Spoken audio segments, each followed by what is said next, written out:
The first thing we built was a sovereign cloud.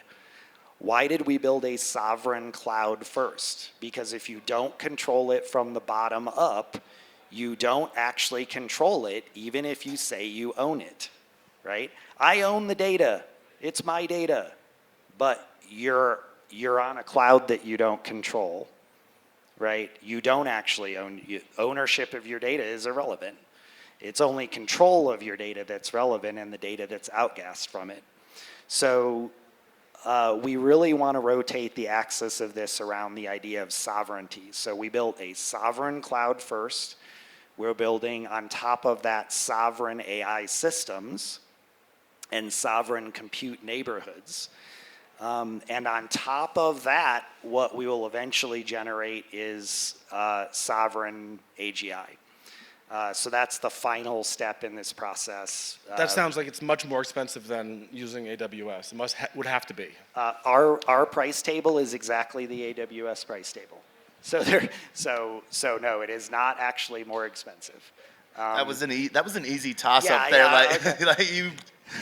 It's almost so, and like we've talked about that in a lot of aspects of our token swaps with other projects, to where we're investing in them, and it can either be used to support their cap table, take lead as their lead investor, or they can burn that back and use that as our version of AWS credits.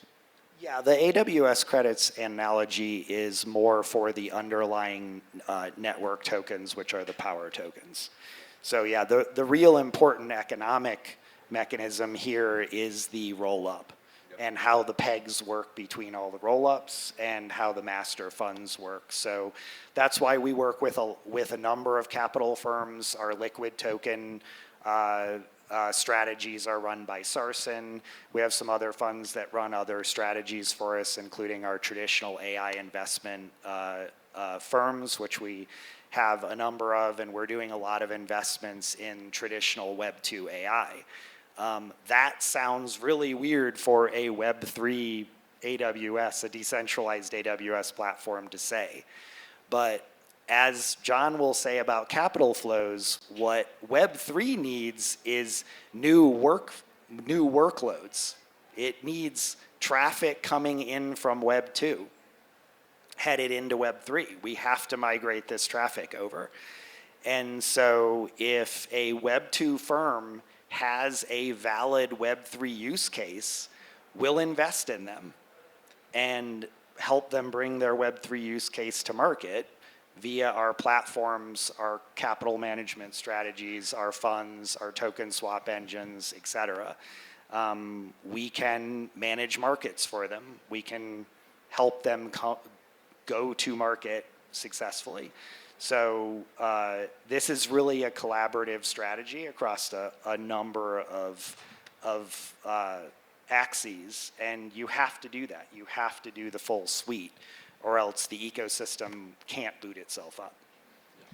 Now, you sort of said that you like to cause a ruckus sometimes.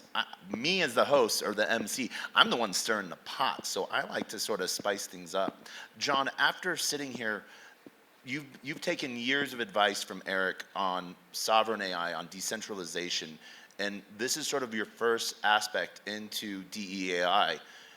What's maybe a misconception that might be out there about new capital coming into environments like this that you'd like to squash? So thank you. Thought about it for a second. So there is capital that comes in waves, right?